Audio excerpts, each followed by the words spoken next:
Hello everyone, this is us again, back here, Charissa and Elaine bringing you OMG. OMG. So what is OMG? We have been talking about a lot on OMG recently. Yes. So what exactly is OMG? One Marina Gardens. Yeah, so today we're going to do our project analysis because it's going to be upcoming. Preview is starting soon, and of course the launch day is going to be very soon on 12th of April if I'm not wrong. So today we'll do our analysis on OMG. Let's get started. Okay, so this is the artist impression of how the facade is going to look like. It's very beautiful, I would It's say. very nice, and then high rise as well. Yes. Okay, so now we start with the location. So where exactly is One Marina Gardens? Yeah. So One Marina Gardens, actually we are very close proximity to Marina Bay Sands. So this is where it is. Gardens by the Bay or Marina South, or even actually from far end we can see the National Stadium as well.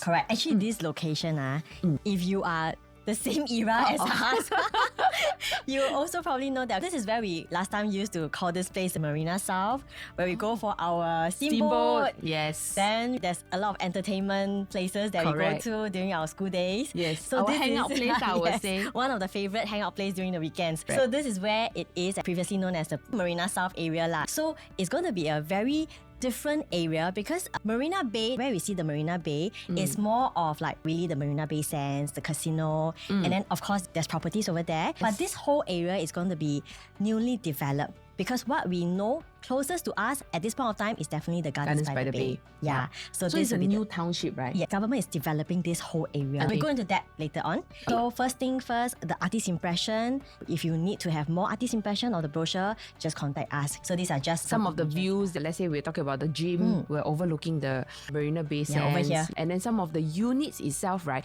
is actually having the bay view.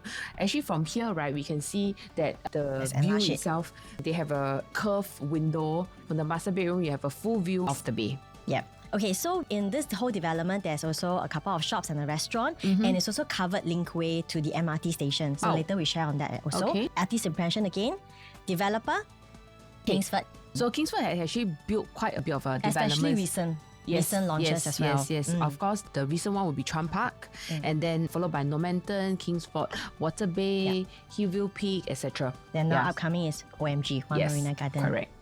Preview date, as what we have mentioned just now, is going to start very soon, 29th of March. And if it's a 2 weekends of preview, that means the booking day is going to be on the 12th of April. So these are some indicative prices from developer, which again later we will touch on to that. So first thing to start off, we want to know more on the project information. So developer is actually by Kingsford. We are located in District 1, the Marina Gardens area. And unit type is 1 to 4 bedroom type, 99 leasehold. And there is actually total of 937 residential units, comprises of 4 commercial. 3 and shop. even a childcare centre. Yes, correct. Recently, the developers like to all build childcare centre. I think the last one we did was Lentor Lentor Central. Central, yes, Because correct. again, Lentor area is a new township. That's why in order to support the household over there, I think it's also some requirements by the developer to actually have childcare centre to support people, the new population over there. So car park provision is 445 car park lots, and estimated vacant POP date of possession will be April 2029. So later we will touch on the unit mix as well. Like we've mentioned, is 1 to 4 bedrooms. Later we will share on the percentage and how many units available. We'll go deep into that later. Now So we on start the with the location. Next off is the one where we eat the steamboat, right? This whole part. Actually, it's whole part, right? This area, Yeah, keep correct. talking about our steamboat area. Okay, so the exact plot will be somewhere around here, and this is actually Marina South MRT station. It's actually the new TL line. So it's actually very close to the MRT station. Very close to MRT station. Later, I'll show you the plots. There's going to be many different plots, and then you can see that it's actually very near to MRT station. Sure. View-wise, so some of the units should have the bay view that is facing actually this area. So you have this Gardens by the Bay view, and then also some water bodies as well, which is the sea. Okay. Yeah, this is exactly what you meant. The Garden by the Bay, and further will be the bay and the sea view lah. But more towards the bay view.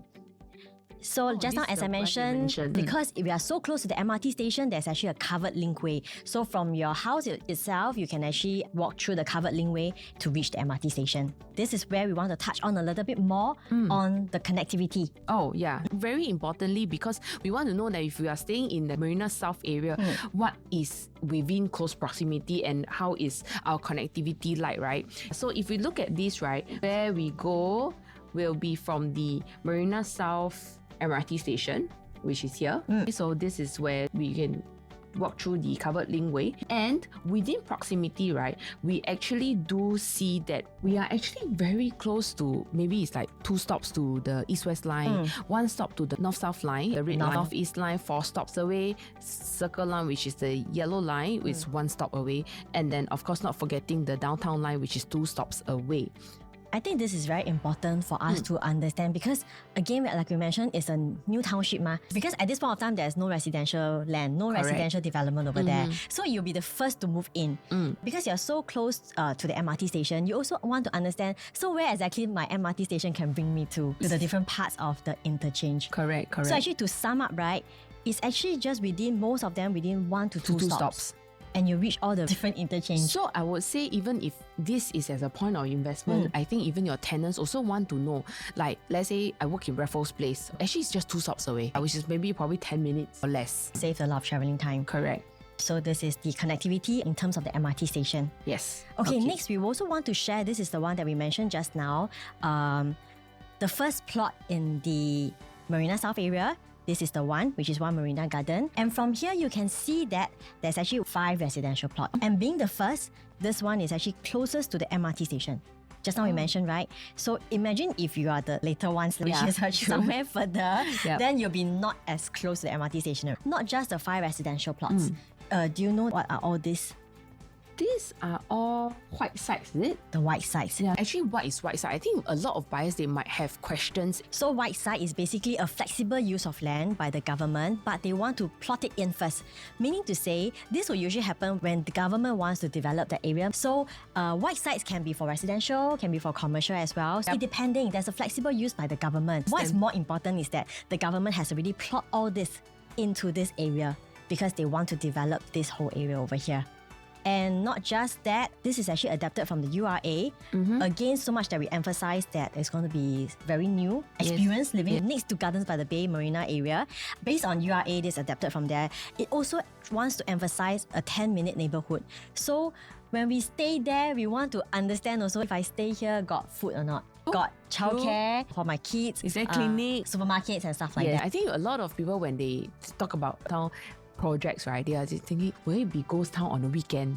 Or will it be anything because there? It's a workplace, ma. Correct. But here is actually already being plotted by our government, which is actually very good because our government, I think they have done a good job. When they want to redevelop a place or they want to develop a place, they always plan it very nicely. All these details have to come into place. Correct. Now we talk so much about where is the location, the project itself. We want to now start our topic of our analysis. First thing we will definitely share on the site plan, the distribution chart and unit mix. So this is the site plan. So just now, as we mentioned, some of the units will have the bay view, like units over here, that's facing towards the bay lah. And over here, probably some of the units are facing towards this direction. We'll get the Gardens by the Bay and also some of the bay view, the higher floors lah. And then here as well, maybe something slanted. Slanted. But I think what is more interesting is that if you know the CBD area in terms of the developments over there, we often will realize because we don't have a lot of land, ma.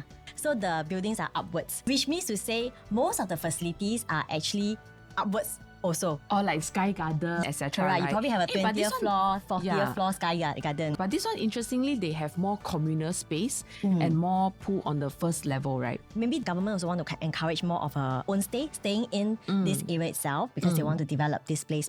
In our past videos, we also mentioned if you want to get something for your own stay, I think landscaping, the feel of how the space is very important. Correct. Yeah. Because I mean, it's a own stay, then I don't want a tiny pool. I prefer something that is there is kids pool, etc. So that if my kids were to go there, it's not like a small pool. They can enjoy the facilities. So this is what One Marina Gardens is going to offer. And not just that, if you can see from here, there are also some other facilities. Let's say, for example, level 14, level 34. Like sky dining, grill, the outdoor gym, etc. So these are just the site design. A lot of facilities to enjoy. Yes. So the unit distribution chart, we can see from here, there's going to be 2 towers, 2 blocks. So one of the block is actually shorter. It's actually from level 2 all the way to level 30 being the highest unit. Then the other one will be from level 2 to level 44. The residential units. Okay, we touch on the unit mix.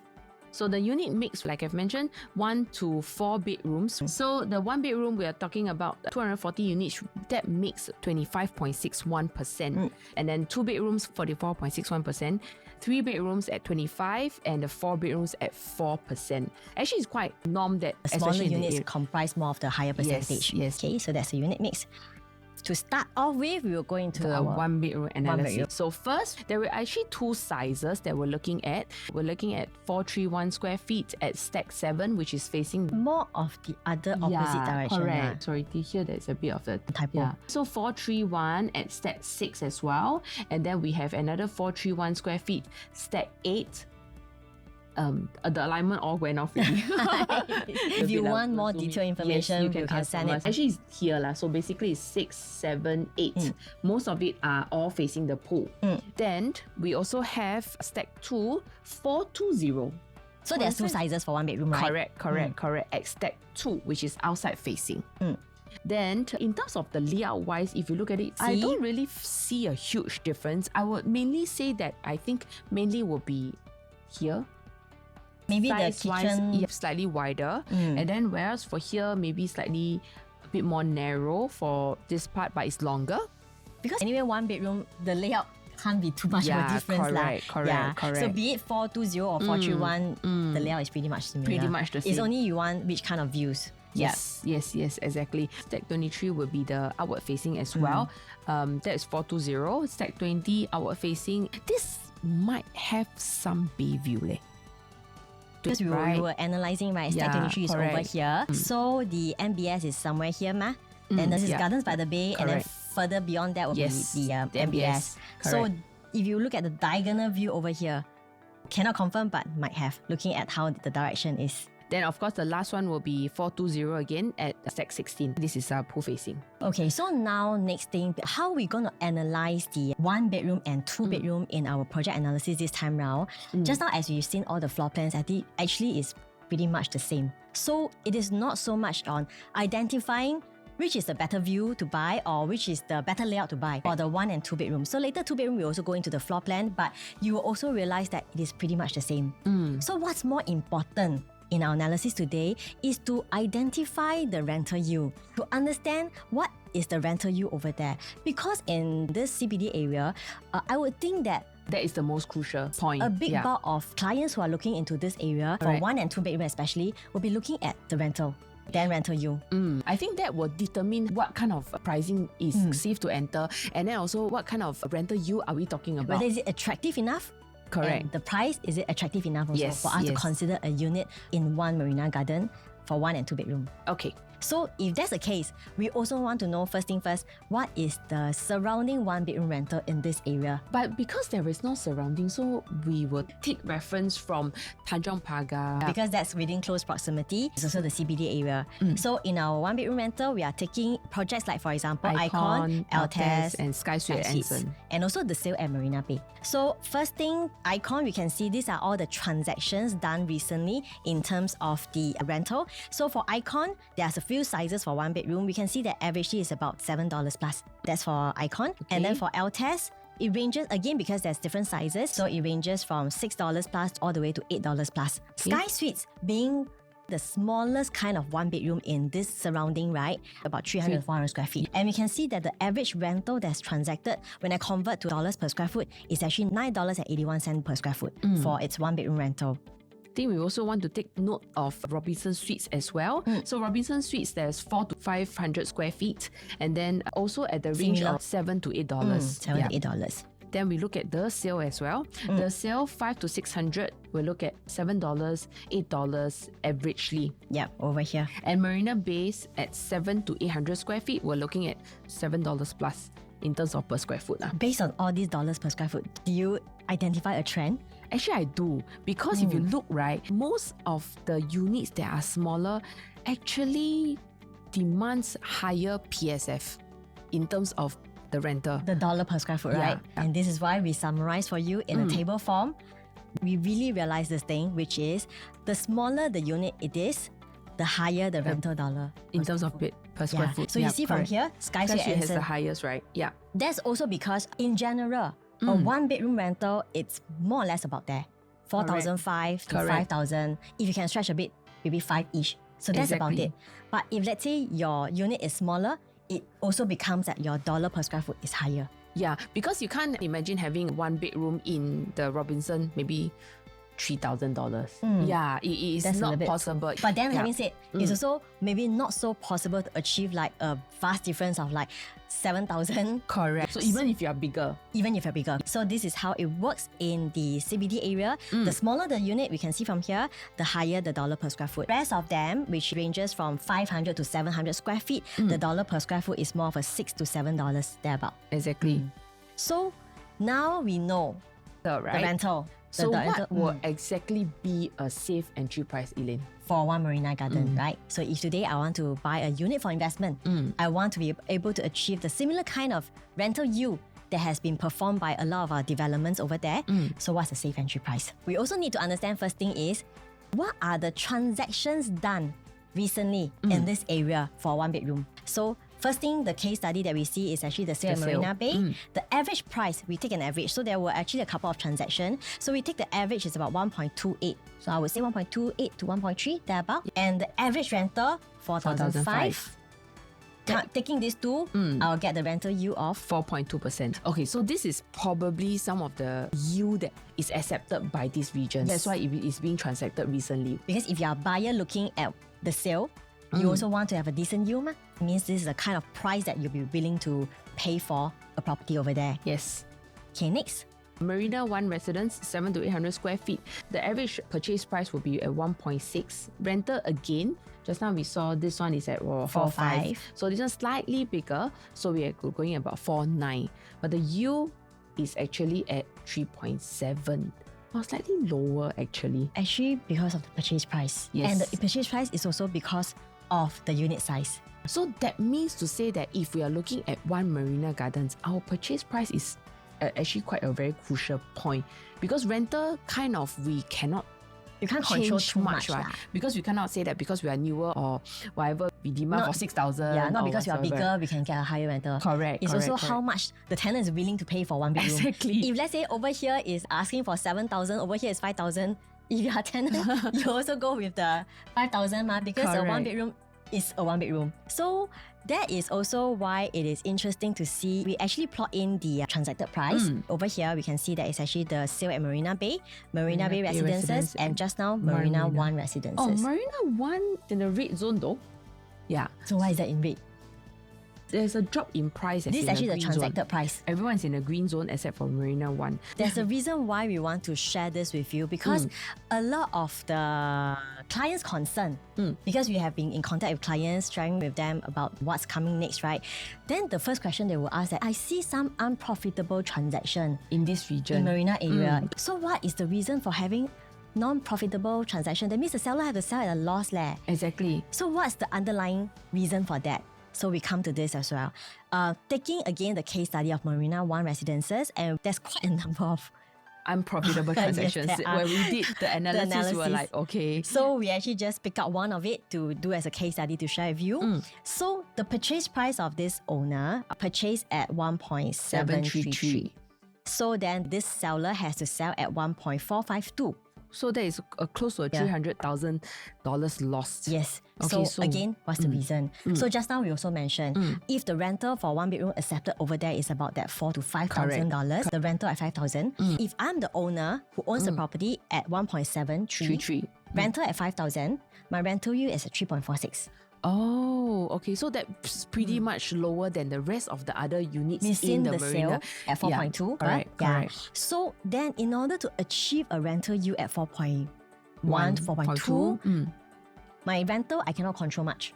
because I cannot ask for sky high price. So what needs to be adjusted So is the only thing that can be adjusted is actually the selling price. So in order for us to hit this 4.2 or even 4.13%. Correct. Because the rental can't be 6,000, right? Yeah. Exactly. So if it's 6,000, then nobody wants to rent your unit. So they can rent other units in the marina one itself. So this is the underlying reason. Yes, correct. In order to sell a property to my next potential buyer, if you are the buyer, I'm the seller. When you come in to look at my property, you'll be also calculating the rental yield. So this is the kind of price at 1.452 that you'll be willing to pay for in order to get a decent yield, which is what has been done or what has been performed by other developments. So this is actually the reason why there are some unprofitable transactions, which makes it very important for us to understand this case study, because going to get a unit in One Marina Garden, we will need to be very price sensitive. Correct.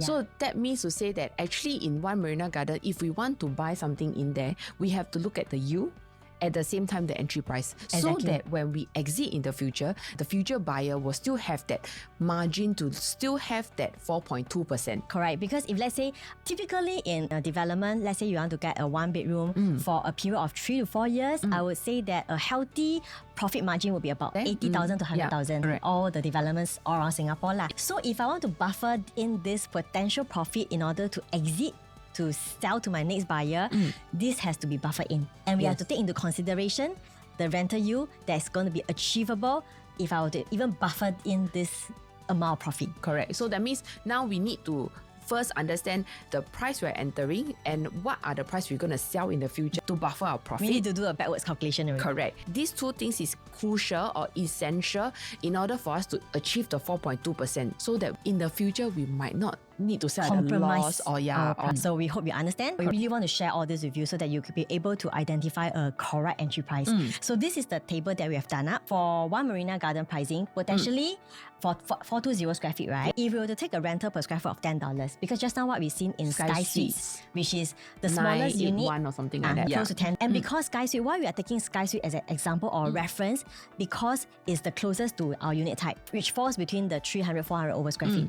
So that's why in order to get $10 per square foot, it means 4,200 per month rental. So if I were to work backwards to achieve my 4.2% rental yield, my suggested purchase price will be at 1.2. So moving on, indicative price for One Marina Garden starts from 1.1 something. Yeah, correct. But it's probably the lower floors and it's probably not a lot of units. So Yes. we're not saying that you can only stop at 1.2, but if we were to explore even further, at, let's say for example at 1.3-ish, achieving a 4.2% rental yield, our rental need needs to to be have about 4.6, which we think that it is still Still doable. achievable. Because if you refer back to our slides, right, there are transactions done at 5,000 already for one bedroom. So the acceptance level is there. But what we are a little bit more concerned is that let's say we want to achieve a 5,000 rental, the max purchase price, we only can look at 1.45 max. Yes, 5,000 is achievable, but we also need to think, let's say if you want to sell to the next buyer, the 5,000 cannot be adjusted any further. So I think, let's say we were to look for one bidder in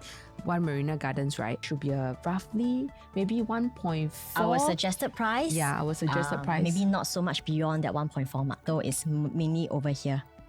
So that even if we want to sell in the future, there will still be a bit of buffer to the next buyer. Which just now, as what we mentioned, we have to factor in our potential margin that we are looking Exactly. at. So that's for 420, because there's another size at 431, but it is not a very big difference in terms of the size. So in terms of the purchase price, it's also very similar. So because it's slightly bigger in size, so maybe reaching the 1.4 mark there about.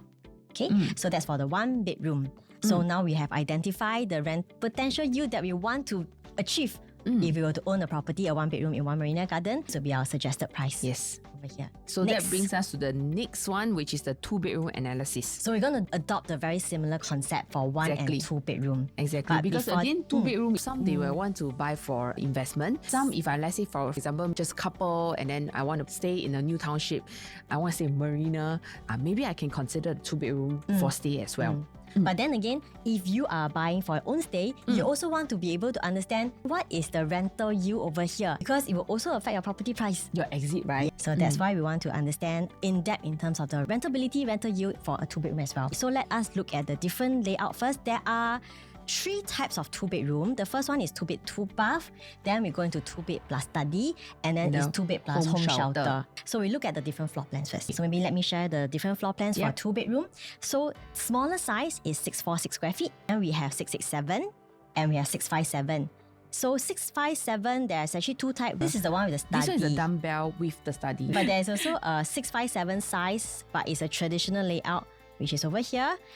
How we call it traditional, basically the rooms are tucked to one side, which some of the buyers actually do prefer that because they prefer to have more privacy. Like when you enter, you stand in here. They don't look into the room. Yeah, if not for dumbbell is very common nowadays for 2-bedroom because it's space efficiency. Just that if you're in the middle of the house, you will be looking into the 2 bedrooms. So this is quite subjective. Not too much of which is better, but it's more of the individual preference. Because the sizes are quite similar. As you're talking about a very small dumbbell and a very big traditional, then usually we definitely go for the smaller ones. But in this case, the traditional actually is same size. Then the last one will be the stack 10 at 646 square feet as well. Again, it's dumbbell. So there's only one kind of traditional layout, the typical layout. The rest of them are dumbbell. Actually pretty much the same. Again, dumbbell is dumbbell. Cannot be too much of a change. So you come in, one room at one side. Yep. That's about it for the floor plan. Okay, 2-bedroom analysis, the 2 plus study. So if we look at the 2 plus study, right, basically it's also pretty much the same dumbbell layout. It's just that we have a bigger study space over here. So slightly bigger in size also. Oh yeah, correct, of course. 6, 7, 8 square feet. And then they have a bit of a L-shaped kitchen instead of possible and closable kitchen as compared to the other ones that are actually longish kitchen. And the study is over here. Then next will be the 2-bedroom home shelter. This will be the bigger in size already. We are looking at 721, 732, smallest is 689. And again, when we look at the layout, is very similar. Very similar actually. Yeah. It's just where exactly the home shelter is being placed. But actually most of them are having a tuck kitchen and then a kitchen as well. But this one leads to the corner, which is the home shelter. And then this one is also about the same. 689 and 732 is actually almost the same. Unless you use the ruler to measure. Yeah, exactly. Which is good actually because most of the layout, in terms of layout wise, they are pretty much the same in terms of the size. It's just a bit of difference, that's it. But remember just now when we talk about 1-bedroom, and we've seen the rental transaction, we also identify the trend that smaller unit, higher dollar per square foot in terms of the rental. So this is what we're going to look into right now. So what is the surrounding 2-bedroom rentals in the vicinity? Okay, so now we look at 2-bedroom rental in Icon. We're looking at about $5 to $6. LTES is about $6 to $7. Then we move up to Sky Suite Anson. Again, it's performing at about $8 to $9. Because again, it's being the smallest in size. And now again, that will bring us to a table, which is what we have did in terms of the summary.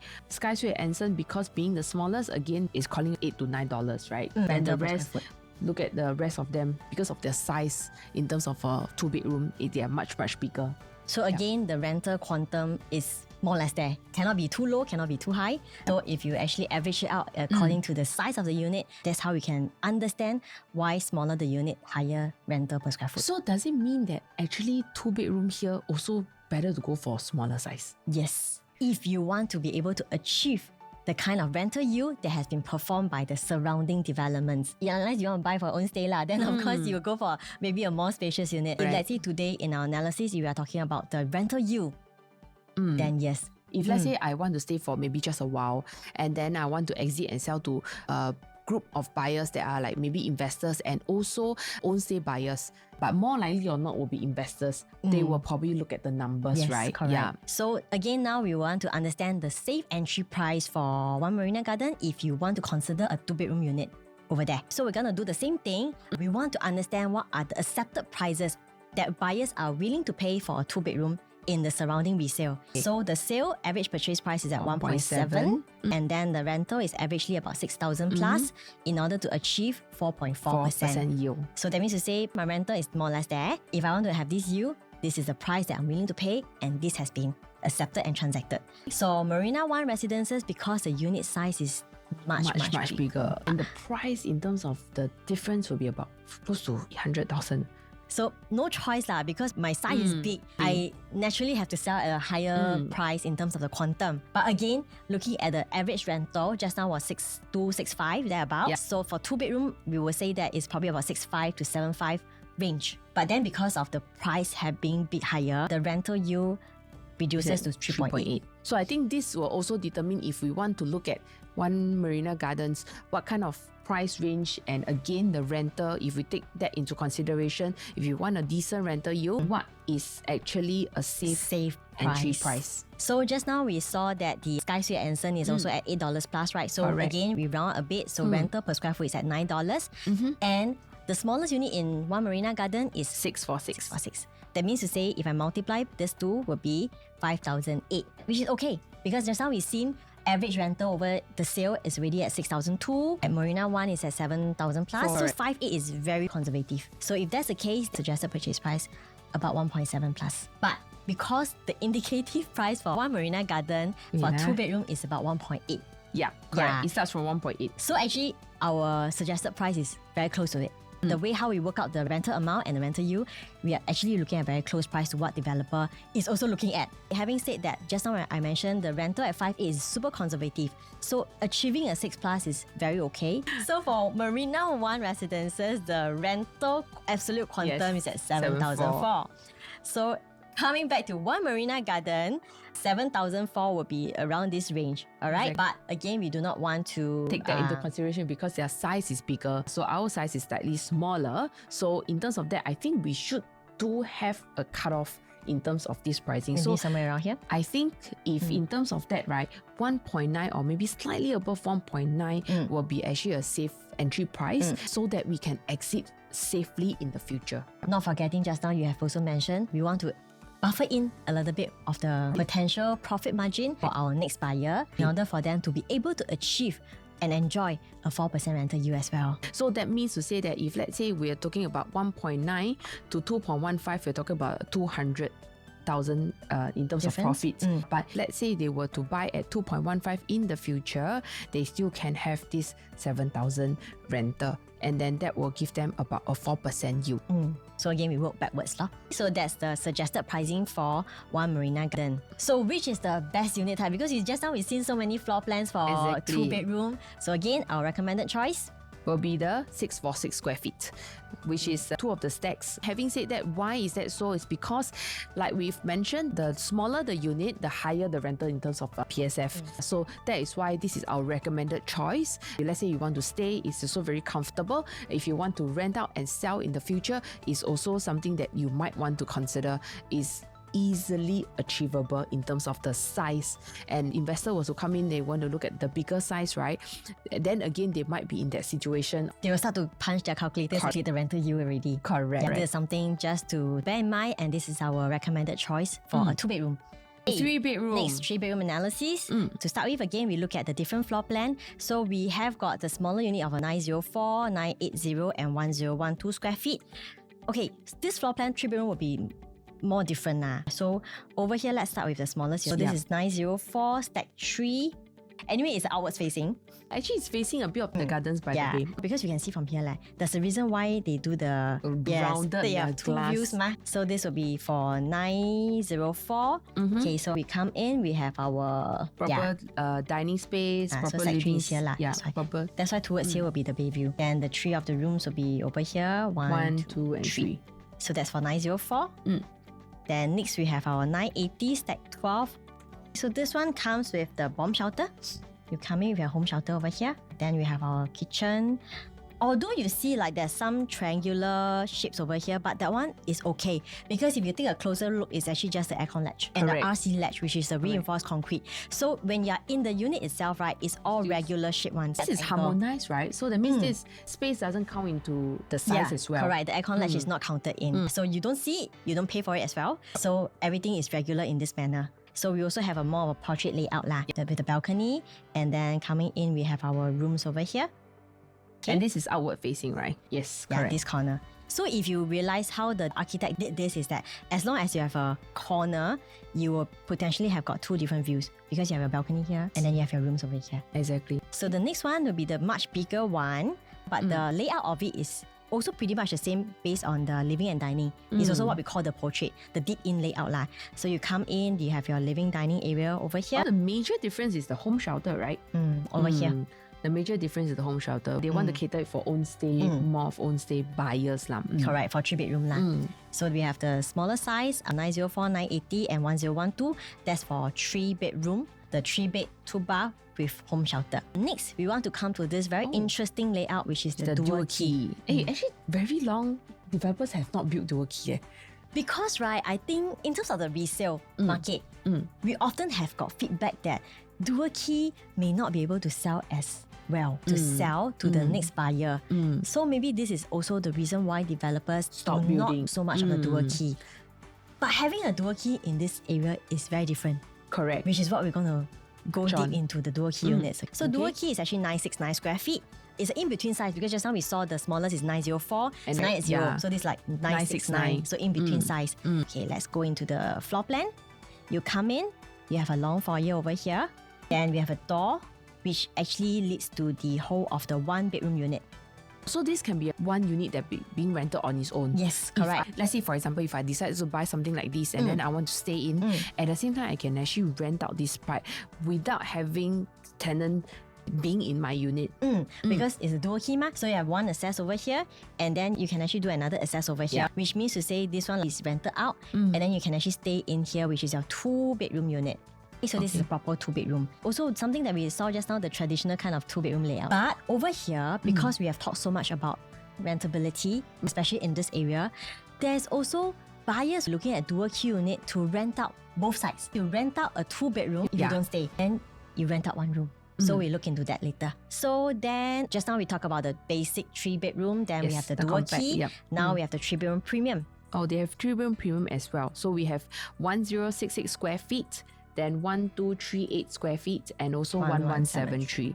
So smallest being the 1066. What we are looking at is actually more of a wider living area for the 3-bedroom premium. yes. A wider living area, which will usually be quite crucial if you are looking at a bigger floor plate for own stay especially. Correct. Because you want to feel the grandness ma. Actually, to be honest, most of the units with the wide frontage or even the wide living rooms are mostly the 4-bedders. For Correct. this, they actually built for the 3-bedders, which is actually a very rare thing. And in terms of that, right, actually only these two, 1173 and 1238, has the wide frontage. The smaller size of the premium will be the portrait layout over here. We are so sorry that this is being cut off. It's If okay, you we need can send you the floor plan. Just contact us. Yeah, so the 1173 and 1238 will be the wide frontage lah. Yes. Actually, this one is very nice because the white is really for the living. Have your dining space over here. Exactly. And I think one thing to note also is that they have a walk-in wardrobe, which is something that a lot of buyers will look at over in here. terms of their grandness. If for own stay. So again, because of where it's being placed, step 5, they have the rounded This one. for better views as well. It will make your bedroom looks very spacious. Exactly. Okay, so that's the floor plan. We have talked so much about the 3-bedroom floor plan. Let me just go back over here.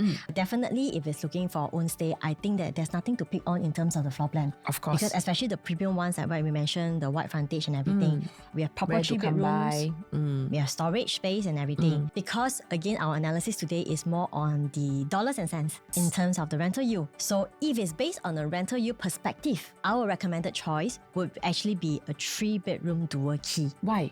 So remember just now you're saying that, hey, if I want to buy a 3-bedroom dual key, I can stay one side and then rent one side. Yes. That's also possible. A lot of our clients are actually doing that because paying another unit, you incur ABST. Correct. So if you want dual key, you can actually stay in one unit and then you rent out for passive income. But if let's say again, because today we are doing our analysis in terms of dollars and cents, okay, a 3-bedroom dual key can be able to achieve the highest rental yield. So we will need to look at the numbers. So assuming our purchase price is based on 2009 per square foot, because right now the indicative is about high of 27 coming to 2008, but that's on the lower floor. So we take an average about 2009.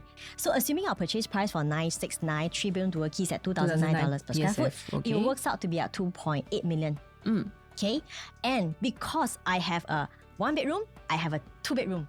So my 1-bedroom for rental, I will assume about $10 per square foot.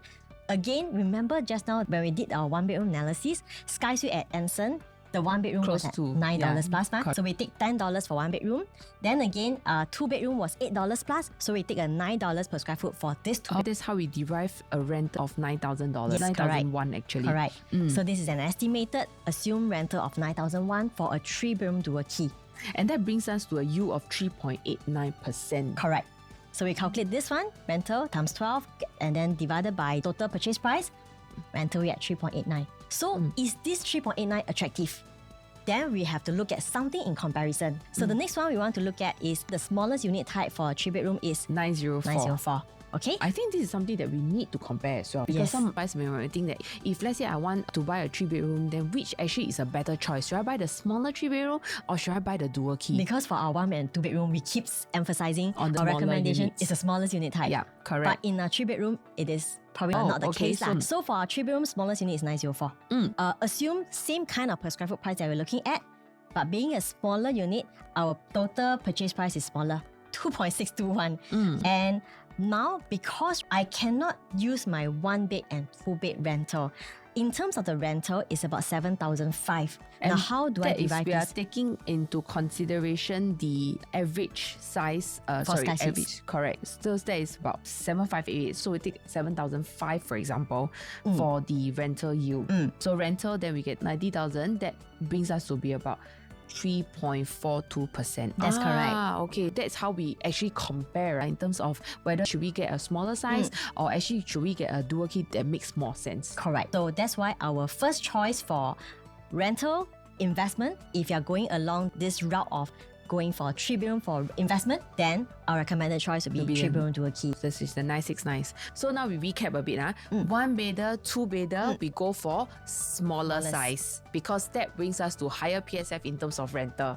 Then if it's 3-bedder, then we go for 969, which is a bigger size instead of the 904 because that will give us a better rental yield. Yes, correct. Yes. Because we're able to break down into the 1-bedroom and 2-bedroom for rental. But I will also not want to just say that I'll just go for pure 3-bedroom dual key because not forgetting that 3-bedroom compact at 904 square feet is also a very good quantum to enter into a 3-bedroom in this area. So that is how we do another comparison. So our 3-bedroom dual key rental yield is able to achieve about 3.9. 3.9%. But if I were to look at the same dollar per square foot entry price to purchase in, is 3.42 for the 904 square feet.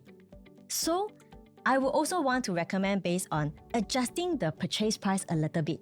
Meaning to say, if today I want to have a smaller quantum to enter into One Marina Garden and having a 3-bedroom in this project, right? Maybe my suggested price would be around $2,008 per square foot. Because again, I work backwards. My assumed rental is at 7.5. My purchase price is at 2,008. My quantum price is at 2.51. And I'll be able to achieve a 3.56. 0.56 rental yield, which is actually pretty decent, I would say. I would say yes. Yeah, and another thing to note is that now the developer actually announced that the indicative price at 2.45. That means the starting price. Yes, starting price. Again, I think this is something that we have to note. Let's say, for example, what would be actually the cutoff price again? Let's say you are looking at the 3-bedroom 904 square feet unit. 2.45 is the starting price. 2.5 is what we have actually indicated now. 2.45 is the start price lah. Yeah, correct. So 2.531 is actually what we have put as a suggested. So actually what cutoff point will be ideal in terms of if we want to enter now at a safe price and exit safely in the future. So over here, again, 2.45 may be just that one or few, one or two units lah. Correct. That's why I'm actually working based on the $2,008 per square to achieve this 2.5. So I would think that this will be a very decent yield already at 3.5 if we are going to Go beyond that. get anything beyond that. If we were to go anything beyond that, we will only need to be prepared that our rental yield would be adjusted down. So this is something that you guys might want to take note as well. Yes. But if you guys have any questions, exactly what is the cutoff price? We do have a table as well, Yes. right? So if you guys need any advice or some help in calculating that, you can actually come to us. Because you cannot share all the numbers over here. If not, you'll be seeing a whole chunk of numbers already. Exactly. Okay, so that's our recommended choice for 3-bedroom. In terms of rental investment that you're looking at, then we go for the 3-bedroom dual key. But then because 904 is still a very sizable 3-bedroom, very good quantum, because like what you mentioned, the developer has mentioned a 2.45 as a start. Price. In terms of the starting price, is very, very attractive. It is actually. It's just that how much are we willing to pay for, like what you mentioned, the tables that we have plotted out, like what is a more ideal price so that we can enjoy best of both worlds, a good entry price and also a decent yield. But I think some of the buyers, they might have concerns. If I were to buy a dual key in this region, can exit or not? That brings us to the next point. Because just now, when we begin our 3-bedroom analysis, we're also saying that not all developers are looking into dual key units for the fact that maybe it is not so easy to exit. So we will have to consider this as a 2 different areas that we are looking at. Because just now, for a 3-bedroom dual key that we recommend in One Marina Garden is really purely on rental investment. So One Marina Garden, we do feel that a big part of the clientele base, right, will be really looking for investment. If you were to really go for a 3-bedroom, definitely you want to buy is really for rental. I will feel that own stay, yes and no. So that's the reason why we need to understand this perspective. Because today we buy something, we want to understand who is our target audience when we want to exit in the future. So that's why we touch so much on the rental yield and the rental in terms of the achievable rental in this area. So that is for One Marina Garden, that's for the downtown core. Alright? But what we are saying in terms of not so easy to exit is more of the mass market. Is where you and me have been staying, areas where we are staying. So now to address this concern, because we need to address this concern so that you will not be afraid to come into One Marina Garden to look into the 3-bedroom dual key. So we need to understand the differences. This is a very simple summary. Dual key in One Marina Garden, we look at the high rental yield, which we have already shown you in our examples that yes, it is able to achieve about 3.9%. Yes. A dual key in the outside core area, which is where you and me are staying, the homes that we buy are mainly for own stay. When we buy a 3-bedroom, we will not calculate how much rental yield that we can get, exactly. right? I only want to calculate the space and not the space yield. that you can enjoy. The kind of layout will be important. So in One Marina Garden, we didn't touch so much on the layout because that's not the utmost concern. But where you and me are staying for a 3-bedroom or 4-bedroom, it is for own stay. So that's the reason why a dual key in the mass market region may not be able to perform as well.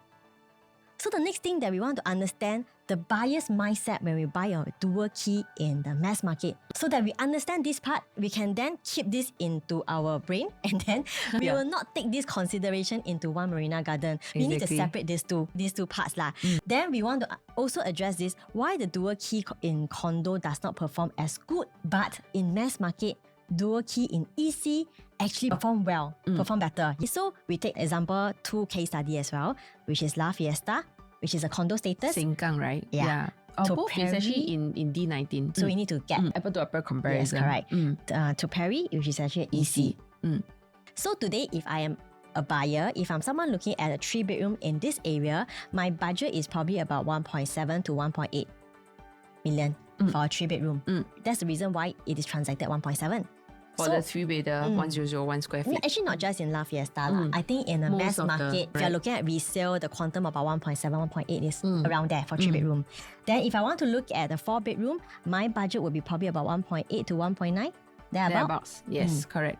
So that's for 4-bedroom. But in a dual key in La Fiesta, because the size is bigger, the quantum is high. Which means to say that 2.3 is probably much of a stretch to most of the buyers, even if I want to get a 4-bedroom dual key. Correct. Because that's easily a 300,000 to 400,000 difference in terms of the quantum. So if my budget is 1.9, it's 1.9. I go and dig my bank also, I cannot come up with 2.3. Even though a dual key is a very attractive concept because I can stay at one side and rent out the smaller one. Yeah, I can cover my interest. I can probably get a little bit of passive income. So as much as I want to, my affordability may not be there. But because we know that comparing condo and EC, there is still a price gap. Of course, EC definitely, in terms of pricing wise, there should definitely be much lower. Correct.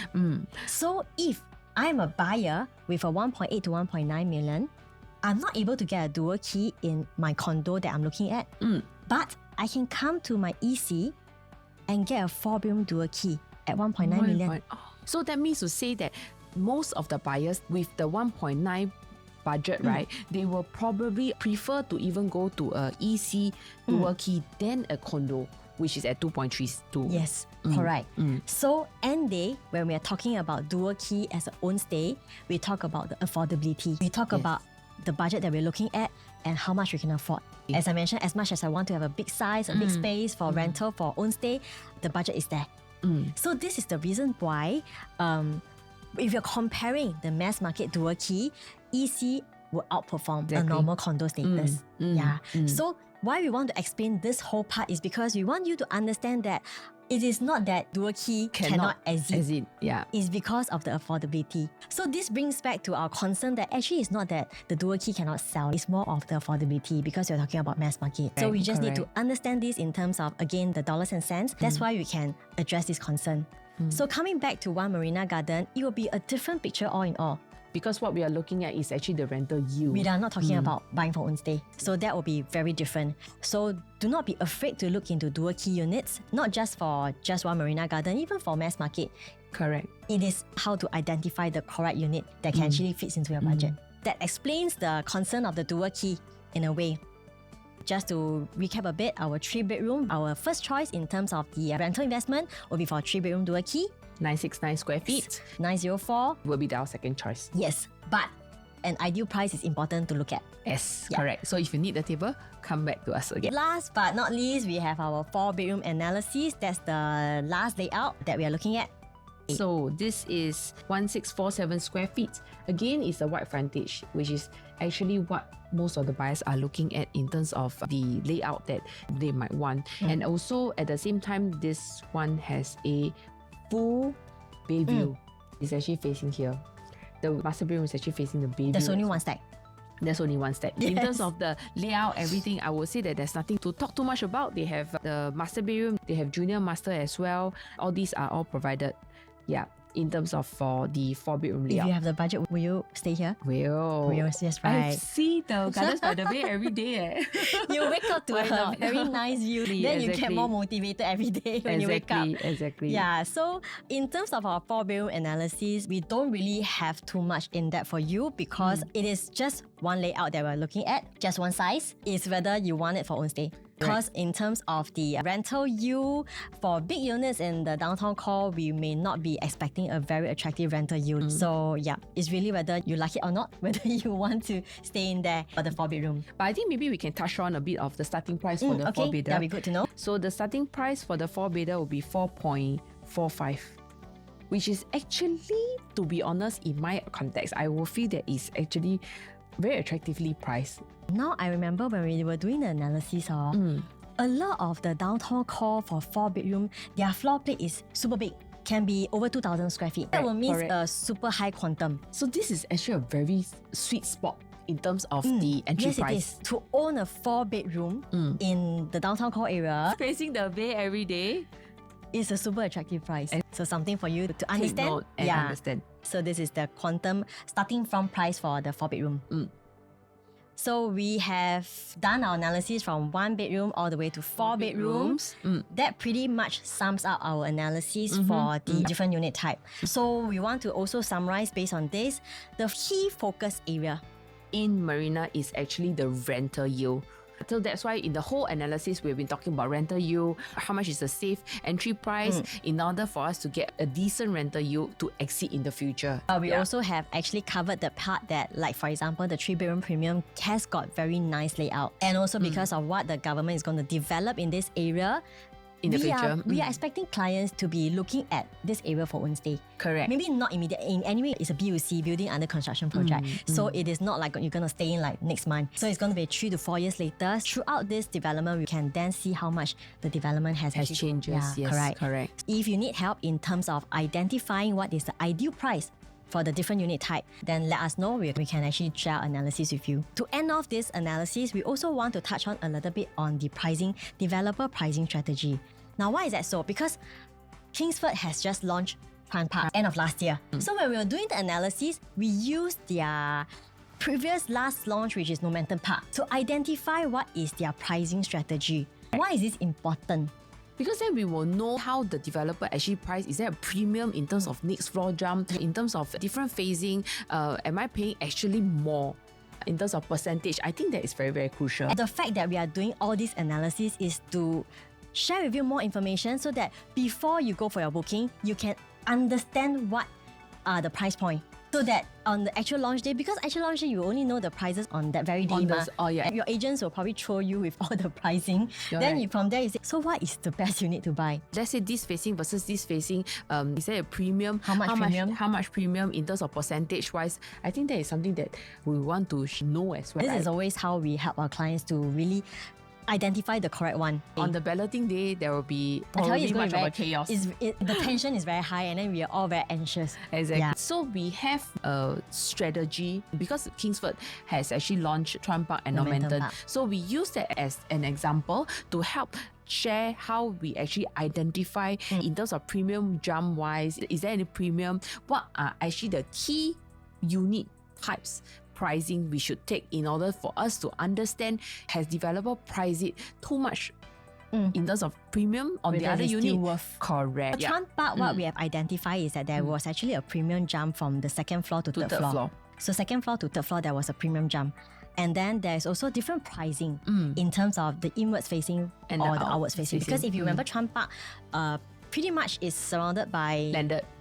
Yes, there are some landed views, but there are also some nearby surrounding resale correct. Right. So some of them might be blocked, some of them has got some views, but the inwards facing, there's also certain premium to it. So that's for Chuan Park in terms of how they price it. For here, right, actually the pool facing and also the landed facing, there was a difference in pricing as well. Then before Chuan Park was Normanton Park, we also identified that because Normanton Park, the outside facing, right, has got better views. So they actually place the premium more on the outer facing. And not so much on the inner facing of the pool view, even though it has got very nice pool. The premium is more on the outer facing. And because Normanton Park is a high rise, so the per floor jump is actually very minimum. So this time round for One Marina Garden is also the high rise. It's also high rise. But we also got the inwards and outwards facing. Exactly. So it could be a combination of the strategy that they will adopt for One Marina Garden. So we will not know what is the strategy. Developer will not upfront telling us we're going to adopt this strategy as of now. What we can only know is on the actual launch day. Exactly. There's actually a few steps that we need to know how do we actually go about doing it. So first thing first, on launch day, assuming you are the client, okay, so ask me. I want to buy a one bedder. Should I buy the outside facing or inside facing or the one that is facing the bay or whatever? And then the next question, should I get the lowest floor? Is it the cheapest? Or is it that I can consider the mid-floor? Or can I actually go higher? Yes. Because maybe a nicer view. So these are all the questions that our clients will definitely pose to us. And especially those clients, you are in the first queue. Because you have everything so much choices to choose from. The thing is, first few queues, if we don't have this understanding of how to choose the best, you might lose out, choosing the wrong unit. Might lose out. A bit pity because you are the first viewing queue. Exactly. So what we're going to do, and just to briefly share with you a bit, this is what we will be doing for our clients and what is important for you to also understand. So first thing first, based on Chuan Park, we know that we will need to get the pricing for second floor and third floor. Okay, because this is important to understand. Is there a premium? In terms of the floor jump. In terms of the second to third. Then we also need to identify from there onwards, third to fourth. Because usually the jump, based on the previous Chuan Park, right, the jump is second to third floor. But we will still also need to get third to fourth floor per floor jump. Per floor jump. Per floor jump. So this is step one. But the next question is, we also need to understand, because there's two towers, one is 30 story, one is 40 story. We also need to get the higher floors, let's say a 30 floor unit, so that we can do the average out.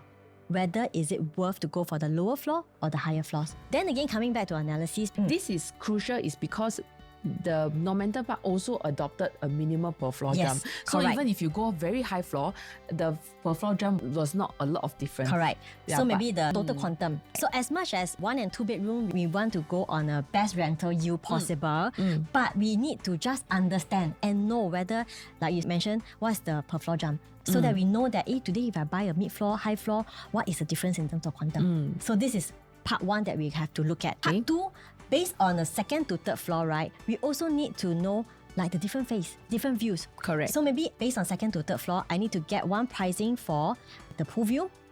I need to get another pricing for the bay view to better understand again what are the different premium that developer has adopted. Lastly, Now we know that there's a premium. Whether is it going to be on the third floor, whether is it going to be on the pool view or the bay view, what is the percentage premium that is worth to consider? So this will bring us back to our previous video of how we do the analysis. Like we need to determine a percentage in terms of the premium. Then we'll be able to understand whether is it worth going for the premium. Correct. Because I think a lot of buyers, they look only on PSF. Actually, in terms of unit selections like this, right, we also need to understand in terms of percentage. Because when we sell, we also want to take that into consideration. How are we going to determine whether the premier facing and the inner facing, in terms of PSF wise, there is a difference? We can't do the dollars and just on the numbers itself. Absolute quantum lah. Correct. Just on the PSF itself, it will be a bit tough. Actually, percentage is the best to understand. But how do we understand, or how do we calculate the percentage wise? We won't be able to share in this video itself. So if you want to understand a little bit more how we actually calculate this, you can actually reach out to us again. So yeah, that's the end of our analysis. So the preview date will be again on the 29th of March to the 8th of April. Booking will be 12th of April. So in any point in time, weekends or even weekdays, you want to have a look at it, you can actually reach out to any one of us to schedule the viewing appointment. Yes. So that's the end. Thanks for staying with us and thanks for watching. So once again, I'm Charissa. I'm Elaine. See you in our next video. See you. Bye-bye. Bye-bye.